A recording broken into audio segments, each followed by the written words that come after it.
During the company's formal board meeting, my husband's father, the CEO, stared straight at me and declared, "You're terminated. Poor performance." That night, my husband pushed a list of shelters across the table and murmured, "You're on your own now."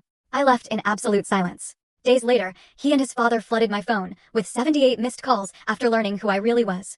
Can you imagine being fired by your own father-in-law, escorted out like a criminal, then walking through the door of your home, utterly broken, only to have your husband hand you a list of women's shelters, highlighted and circled? Realizing in that gut-wrenching moment that the entire thing was a coordinated attack? It felt like a punch to the stomach, a betrayal so deep it stole the air from my lungs. But what they didn't know, I'd been planning something too, and the fallout was about to be biblical. You see, I thought the worst part of my day was getting fired by Henry Caldwell, my father-in-law, in front of a conference room full of witnesses. They literally marched me out of the building like I'd committed some heinous corporate crime. But that was just the appetizer. The main course of betrayal was waiting for me at home. I walked into our apartment, still reeling, still trying to process the humiliation, only to find my husband, Jack, sitting casually at our kitchen island. A glass of scotch in front of him, a piece of paper on the counter. He didn't even look up as he slid it across to me. My hands were shaking a little when I picked it up.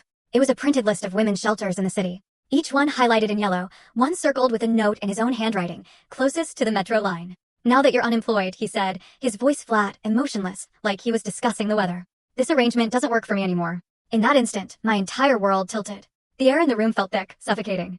I understood with brutal, sickening clarity that I'd been set up.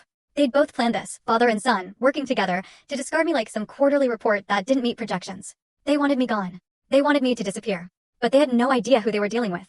To understand how I ended up holding a list of homeless shelters while my marriage disintegrated in real time, you need to know how carefully I'd built the life that was now crumbling. It started 3 years earlier, at a cybersecurity conference in Boston. Back then, I was consulting independently, and my future felt like something I completely controlled. Jack Caldwell stood in the back row during my presentation on predictive threat architecture, actually taking notes. That alone made him different. Most people in those audiences were just there for the networking lunch, scrolling their phones while speakers droned about encryption protocols. But Jack was engaged, leaning forward slightly, pen moving across his notepad as I explained how my framework could identify vulnerabilities before attackers even knew they existed. During the Q&A, he raised his hand and asked something that proved he'd been listening, really listening, about scaling the full story on the channel.